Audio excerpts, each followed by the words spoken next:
market bow, bow, bow, bow, bow, bow. Yeah. Sing, hey, yeah, yeah, yeah. Sing, hey, yeah, yeah, yeah. It ain't easy, no. It ain't easy. Right.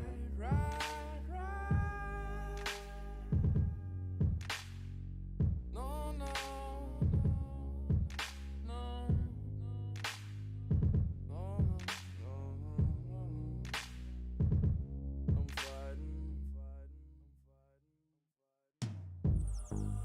I'm fighting until my mind has an explosion, trying to find a resolution. I'm fighting until my mind has an explosion, trying to find a resolution.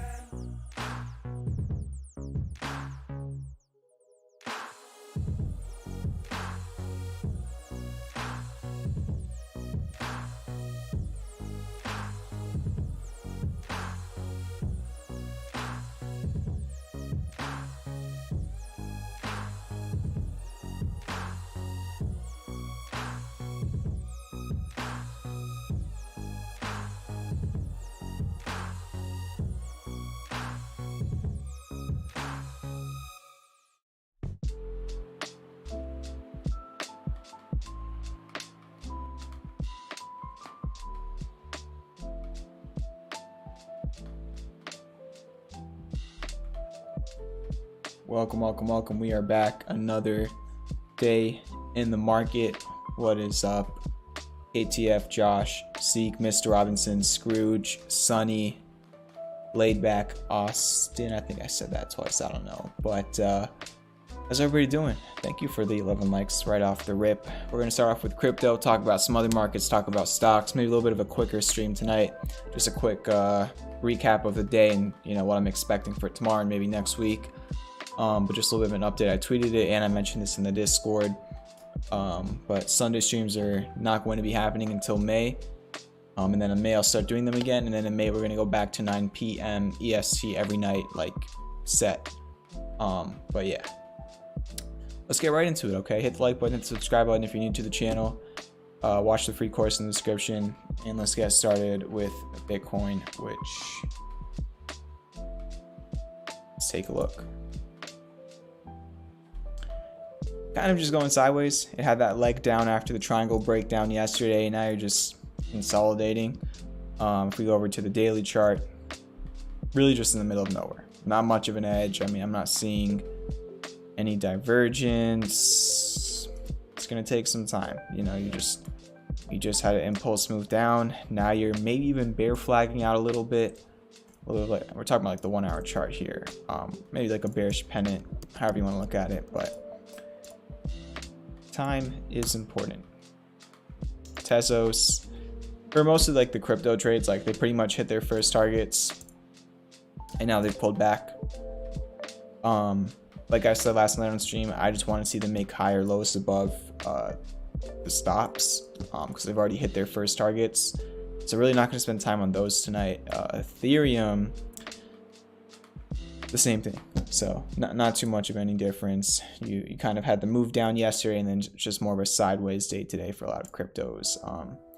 Speaking of, actually there's no segment into that, but oil, we talked about this breakdown and it's playing out. So we had this breakdown from this triangle that crude oil futures have been in. This broke down. It's currently playing out.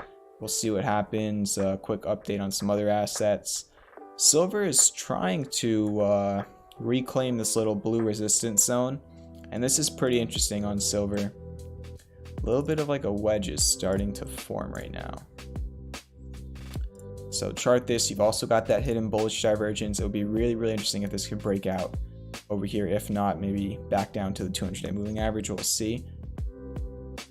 Gold is continuing to hold what was once the resistance. as a support, so that is good. Hidden bullish divergence continuing to develop. Gold looks better than silver to me right over here. The dollar actually breaking above a resistance level dating back to like 2019 and 2020 after it broke out of this range we talked about earlier in the week. And we even talked about the break hook and go on the dollar currency index, and it's playing out. So very technical stuff. The Hang Seng index, was it open? Let's see. It was open today and it did fall about 1%. A little bit of like a upsloping channel or broadening wedge is starting to form here on the Hang Seng index. We'll see which way that breaks out. And yeah, right on into the stocks very, very quickly. So today was a very interesting day. Okay, we started red, and then we had a very nice wedge that appeared for the SPY, and it played out beautifully. You had a very, very nice rally after the wedge broke out. So we're gonna go over that, my thoughts on the market here. And yeah, let's get started with the S&P. We're gonna start with the daily. You closed back above the 200-day moving average, so that is pretty interesting. You gapped under it yesterday. You gave up the level, but today you were able to reclaim it, and now tomorrow we're going to see where is the fall through price action going to be to. You know, you barely closed above it. Can you close above it for 2 days, or is it time for it to sell off again? You know, you're just kind of testing that area. If you watch the last couple of streams, the analysis was pretty much you're kind of in the middle of nowhere, which you are still kind of in the middle of nowhere for the S&P, but you did have those lower time frames starting to give you a little bit of an edge. We talked about that Gartley last night on stream on like the 15-minute chart. We talked about the 1-hour classic bullish divergence. Both of those played out decently. You're just still in the middle of nowhere. Today was also technically a bullish engulfing candle for the S&P 500. You're up 0.5%, and on the 4-hour got some hidden bullish divergence developing. So we have 1-hour classic bullish divergence confirmed on the S&P, and now things are starting to look different, right? This is starting to look a little bit more like a, dare I say it, a little bit of a bull flag maybe after a leg up. You know, it doesn't mean anything until it breaks out, but that is interesting. And we did talk about this 1-hour classic bullish divergence last night, so quickly turning around. And if you're in the Discord and just look at the trading chat throughout the day. I mean, I'm sending a lot of different updates of the market throughout the day. And yeah, this morning the S&P 500 decided to create this wedge. I shared multiple updates of it within this wedge and towards this area. And all I pretty much said was all you got to do is just hold above yesterday's lows, and you did by a very small amount, but you were able to hold them. You ended up breaking out of the wedge. And after the wedge breakout, you saw 1.5% move higher intraday. I mean, if anybody was in lottos, like that is a huge move intraday. But yeah, I was watching this wedge all day and sharing it with all of you in the trading chat. If you want access to this, it's completely free. The link is in the description. But let's see if we could find a nice one like right over here. SPY was at 444 at the end of this wedge, literally right around session lows. And here you can see what happened after that. Very, very huge move. And then a small pullback towards the end of the day. Might just be some profit taking. And you also did fill this gap around 450 from yesterday's gap down, which I did mention before we got there as well. So that's where you're currently at on the SPY. QQQ, kind of a little bit of an inside day. The SPY did not break yesterday's low, but the QQQ actually did, and then it just kind of rallied back up. I don't know. You have this resistance over here at 356.6 on the QQQ. If we zoom out, we can see that this level was also resistance in February and in January. And it was support last October and July. So this is a very big level, this 356.6 level. If you can break above this tomorrow, that could open up some room to fill this gap over here about 1% higher. So I'm actually going to set an alert just above this at 357. And maybe it breaks out tomorrow, maybe it doesn't. We will see. Definitely has not broken out yet. Futures are pretty flat. Moving on to the Russell 2000. It is now the second day of back testing the previous supply line as a demand line. You always hear me talking about supply lines and demand lines. If you ever get confused by those terms, join the Discord. Links in the description. Go down to the quick education channel and literally look at this graphic, and that'll explain it all to you. Or just take a screenshot right now, whatever is easier, I guess. All right, so you're back testing, and a lot of, you can see this bullish pin bar on the Russell 2000 today. A lot of stocks, since we did, we had a pretty rough morning, and then we kind of rallied in the afternoon. It did create those hammers and bullish pin bars on a lot of different names today. I'm sure we're gonna look at a bunch of charts that have these types of candles. That was just like the overall price action of the market today. Large sell-off in the morning, large recovery in the afternoon. All right, the ARK ETF 1% lower, instead of a pin bar, more of like a doji candle, but it did bounce off this level I talked about last night, $61. Now, how is this a level? It used to be a very clear swing high from right before the COVID crash, and now it's your bottom for now. I mean, for one day, we'll see if it holds, but it was your low of the day today. And then finally the Nasdaq, flat day, another doji. So yeah, the one thing I will say on the daily time frames is you did get a lot of MACD crossovers to red. So we'll see what happens. A lot of mixed variables right now. Let's see. Sonny's looking for a sell-off. What's up, Medi? Austin saying 455 calls for tomorrow and 300% on SPY. That's crazy. I was going to alert SPY calls when I was at the wedge, but I had to leave, so I didn't. But thankfully, though, we had another really good option alert from today. It's been a back and forth week for options in general. As you can see, just it's still a green week because the gains are much larger than the losses in terms of percent. And if you're scaling, if you're a premium member, we did a full workshop on scaling. If you're scaling, that definitely helps a lot. But I don't know, just a back and forth week. We've had a lot of good weeks in the last 4 or 5 months. This is still a green week, but I think as of last week, we hit 20 green weeks in a row for options alerts in premium. So yeah, this week, typically the green weeks are even greener. Just a few rough trades here and there. But again, the SPY puts yesterday that were alerted, and the Tesla puts from today that were alerted did make a nice move. So we can break that trade down. If you go back and watch last Thursday night stream, okay, let's see if I can pull this up. And you go to 31 minutes in.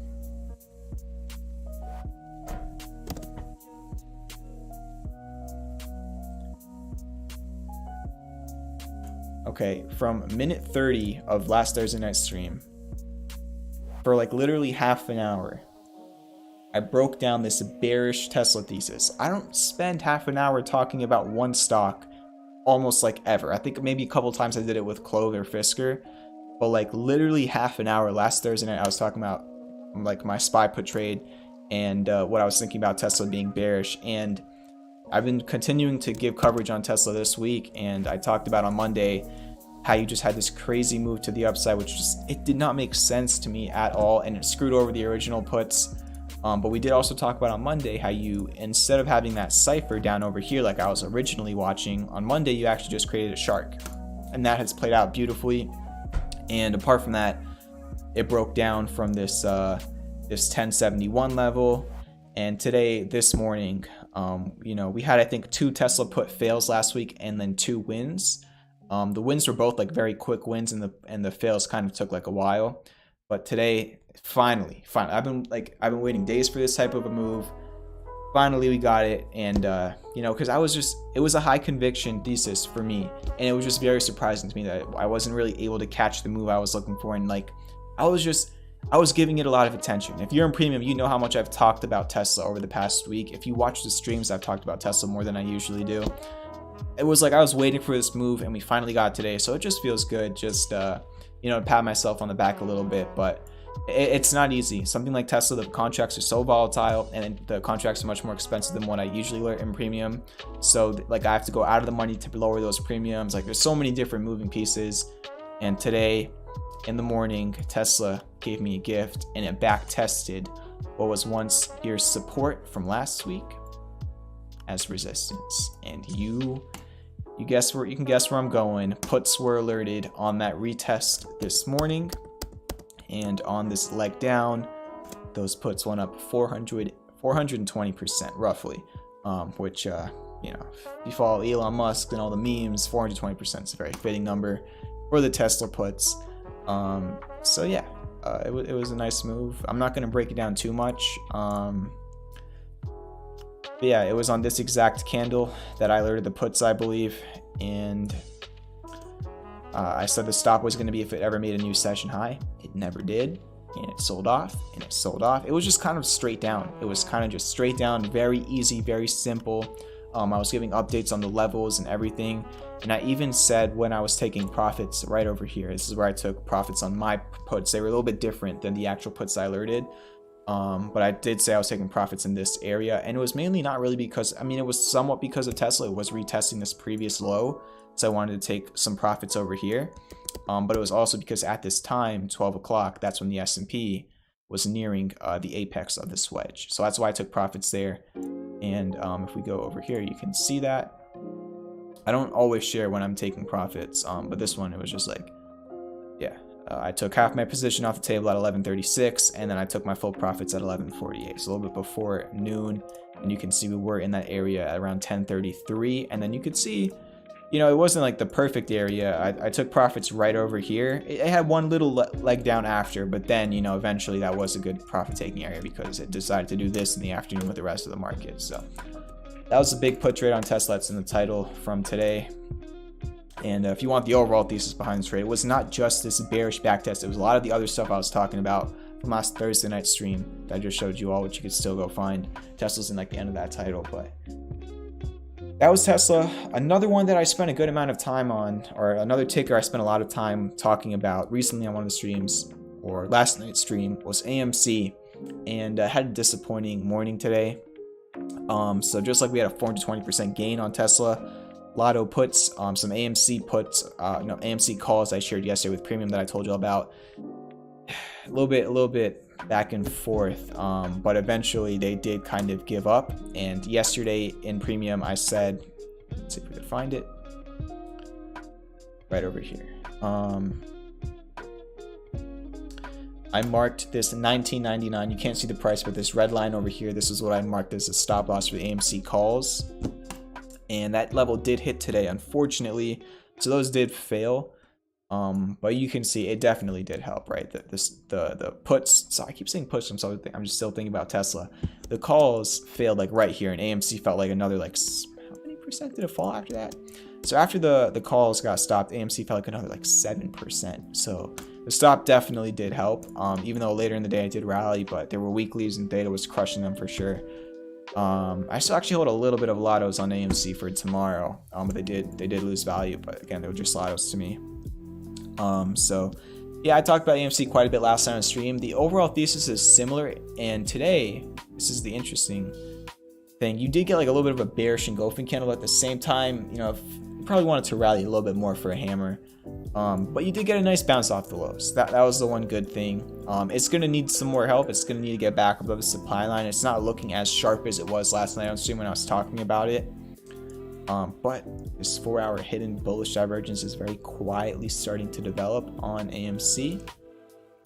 And it did bounce off this demand line on the 1 hour, and it did confirm 1 hour hidden bullish divergence. So it's tough. Like, still, like, you know, and even with the Tesla puts from last week, like, I think this was a much more technical area for Tesla puts. You know, that's when it was breaking down. That's when it had a bunch of bearish divergence. That was the first time it completed a bearish harmonic. But again, you're going to get these last legs sometimes that it's just the composite operator, the imaginary figure controlling the markets, just stop hunting everybody before the actual move, which is literally what happened on Tesla, even though I was able to catch it like a couple of days later. I don't know if the same thing's happening on AMC, but, you know, technically, from a technical sense, it would have made a lot more sense to bounce at this $20.50 area. It was previous support and resistance multiple times, like we talked about. But you went a little bit lower, you tapped the demand line, and now you're going to be retesting that area. So we'll see tomorrow what happens. And that's AMC. Not the best start to the swing, but only down a couple percent compared to how much it was down at the low of the days. We can keep going with the swings, and then I'll talk about some other stocks. BYND was another one that was down a lot in the morning, but rallied towards the end of the day to just barely make it. But it did print a bullish pin bar candle today, so we'll see. You know, pretty close to back testing the wedge, hanging on by a thread. We'll see what happens. PENN, same scenario in a way. You did bounce off support, got close to a pin bar / hammer candle. When we were looking at the Russell 2000 earlier in the stream, I did say a lot of these charts are looking like the same. That was just your price action from today. So you're kind of getting to the areas on a few of these swings where you're pretty much just hoping for the bounce to be like literally like tomorrow, Monday, Tuesday, because they're kind of hanging on by a thread. after the round of swings that hit the targets kind of completed. Speaking of some of those, I marked them green on the sheet early, and I think we can all agree that it was a good thing. So this day in the Discord, I messaged that I was marking Neo. Let's see if we can find it. Right here, Neo marking green on sheet, bearish engulfing candle today, 15% profit, and that was up over here at $22.50, and now Neo just a couple days later is at $20.36 and was under $20 for a little bit today. So marked this green over here, that definitely helped. Just in terms of updating the swing though for Neo and my thoughts on it right now and the chance for hitting the other targets, I would just like to see it hold above this area right over here short term. You can see this candle on these two lows, this little area right over here. Pretty much just the swing stays in profit, hopefully. And then we had Facebook, which did close flat today, and it actually bounced right off the level we talked about last night, almost perfectly. This level's been charted for weeks, and you did another bullish pin bar candle today. A lot of these candles appearing, but this 218 level, it was your high from over here, lows from over here, and then if we go way back in time, it was your highs over here and over here. So we did bounce off of that. This was also marked green on the sheet at the highest day of the trade, if that makes sense. So that's cool. But you know, I was able to mark some winning trades as winning at a good time, and we have a couple of trades that are still hanging on by a thread, but one of them unfortunately just did not work out, and that was Wish. So Wish did get stopped out today. It broke the stop level. It pretty much invalidated the current right shoulder. Maybe you could just kind of realign this, and then maybe it breaks out again in a couple of weeks. It's hard to be perfect with all these, especially when you have the market pulling back like it has done so far this week up until the second half of today. But yeah, for anybody, you know, just for Wish in general, I'd just like to eventually see it break back out of this wedge. And that's really it for the swings. In terms of some other, actually Fisker as well, built a gap today. Yeah, you could see this gap fill over here pretty much. It was actually it was very close. I mean, 1247. You were like you were 2 cents off on the 1 hour time frame. On the daily, there's not even really a gap that you can see. But you did rally somewhat off that level, and remember that triple hidden bullish divergence we talked about last night on Fisker starting to take some effect, and you are bouncing off a very critical area. It was a resistance here, a resistance here, a resistance here, and then it flipped into a support here, and now once again it is your support. So this is the critical zone on Fisker. You just started bouncing off of it again with some 1 hour hidden bullish divergence. That is pretty interesting.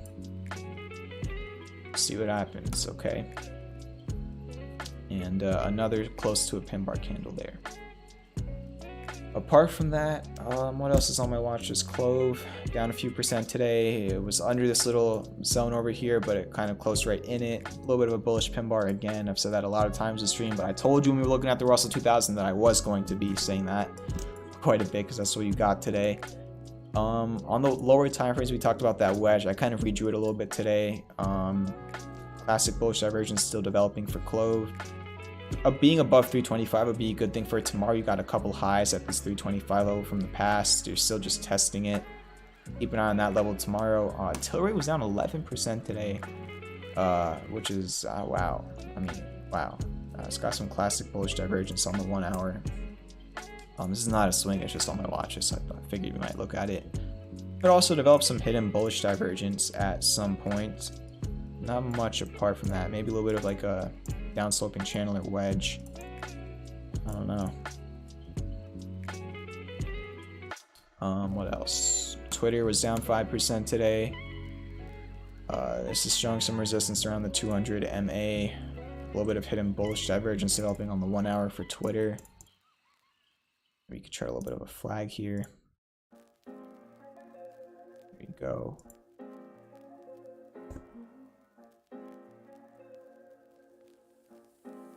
And what else is there?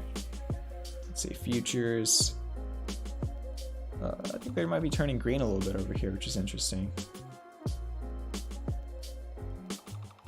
King Hassan says, came late, sorry, what are you buying tomorrow? I don't know. I don't know what I'm buying tomorrow. And if I did, you know, I don't know if I'd like just like straight up say it. Like, again, that's not really what I do here, you know.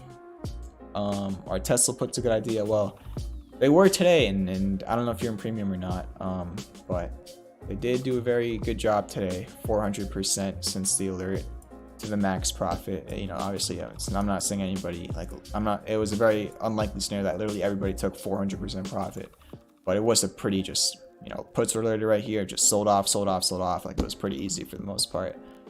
Are they a good idea for tomorrow? You know, again, I can't give you financial advice. For right now, all I could do is show you the levels. It's kind of developing this little range over here between 1020 and 1080, a little 60-point range. See what happens. You know, I'm never going to ever give direct answers because that's not what trading is. There's no certainty, you know. And then you might have a little bit of hidden bullish divergence developing on the 4-hour. We'll see what happens. I don't think you fill the gap on the daily like perfectly. As you can see, at that red line, you perfectly fill the gap on the daily, but on like the lower time frames, you did not fill the gap on the 1 hour, 4 hour, and under. PENN made a new 52-week low.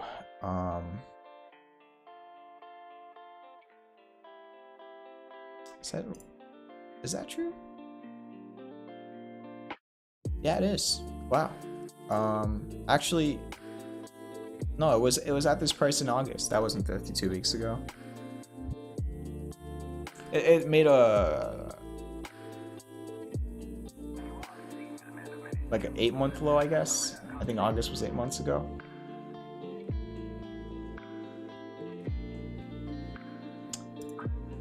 All right.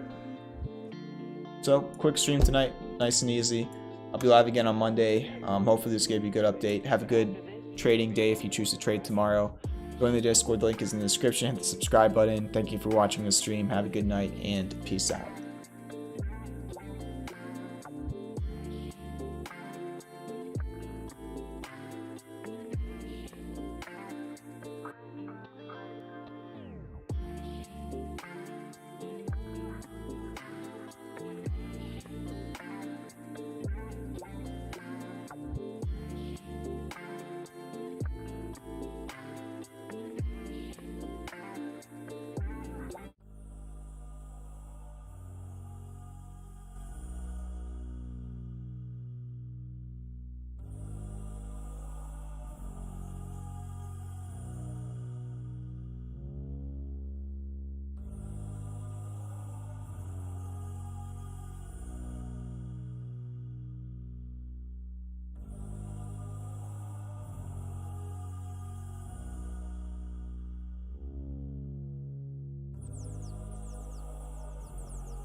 I'm fighting until my mind has an explosion, trying to find a resolution. I'm fighting until my mind has an explosion, trying to find a resolution. Oh, it ain't easy to talk about. Ooh, it ain't easy to talk about.